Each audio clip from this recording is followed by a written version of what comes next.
Vážená komise a vážení posluchači, jmenuji se Tereza Boudová a dnes bych vám chtěla představit svoji středoškolskou odbornou činnost na téma charakteristika infekce v kůži kachin po nákaze ptačí schistozomou Trichobilharziasidaty.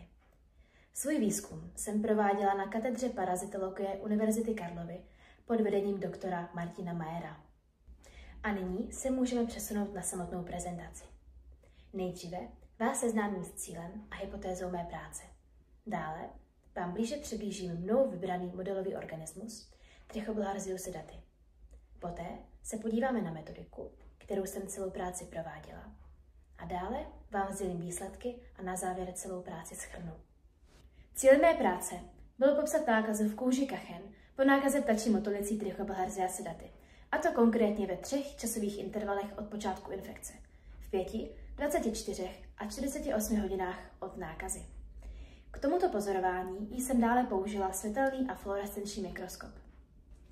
Mou hypotézou bylo, že parazit bude v kůži lépe pozorovatelný v kratším intervalu od počátku infekce, jelikož v delším intervalu bude již postupně migrovat do dalších částí těla svého definitivního hostitele. Rod Trichobilharzia je jedním z nejpopsanějších druhů ptačích motolic z čeledí krevničkovitých. Jedná se o přibližně 40 druhů, které jsou popsané v odborné literatuře. Mnou vybraný druh je druhem viscelárním, tedy druhem, jehož larvy parazitují a dospívají v vnitřních orgánech a cévách v jejich okolí. Mezi jejich mezihostitele patří plovatkovití plži a mezi definitivní hostitele kachnovití ptáci. Rod Trichobilharzia je schopen dále nakazit i člověka. A nyní něco k životnímu cyklu Trichobilharziasidaty. Dospělci jsou lokalizováni ve střední tkáni či cévách v jejím blízkém okolí. Odtud se pomocí trusu dostávají oplozená vajíčka s miracidii, tedy prvním larválním stádiem motolic. Miracidia se po kontaktu s vodou uvolňují z vajíček a začínají hledat svého mezihostitele, tedy plovatkovitého plže. K tomu jim slouží například geotaxe, tedy pohyb ve směru tíhové síly země, či fototaxe, pohyb za světlem. Poté, co naleznou svého mezihostitele, pronikají do něj a dále v něm vznikají druhá larvální stádia, tedy cerkárie, které jsem ve své práci sledovala.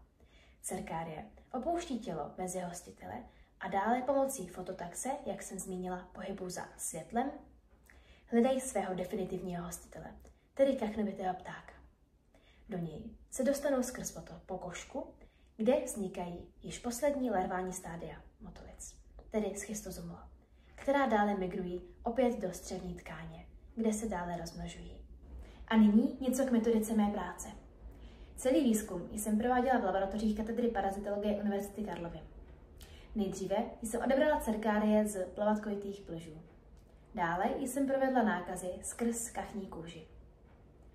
Odebrala jsem také vzorky kůže z obou nohou, i z pravé, na které jsem nákazu prováděla, a dále tak z levé, která sloužila jako kontrola. Z odebraných vzorků jsem dále provedla histologické řezy. Obarvila je a sledovala je pomocí světelného a fluorescenčního mikroskopu. Histologii jsem zahájila fixací a zlétím vzorku do parafínu. Dále jsem provedla histologické řezy o tloušťce 5 mikrometrů na přístroji zvaném mikrotom, který můžete vidět na obrázku. Dále jsem řezy nabarvila za použití vzestupné a sestupné etanolové řady a 2 barviv, konkrétně hematoxínu a eozinu. K fluorescenčnímu zobrazení jsem si dále zvolila lektiny. A nyní k výsledku mé práce. V prvním intervalu, tedy v 5 hodinách od provedení nákazy, bylo parazita nejsnazší pozorovat. V kůži se vyskytovalo ještě mnoho schistozomů a podařilo se mi dokonce na jedné fotografii zachytit 2 schistozomula vedle sebe. V druhém intervalu, konkrétně ve 24 hodinách od provedení nákazy, jsem parazita také sledovala.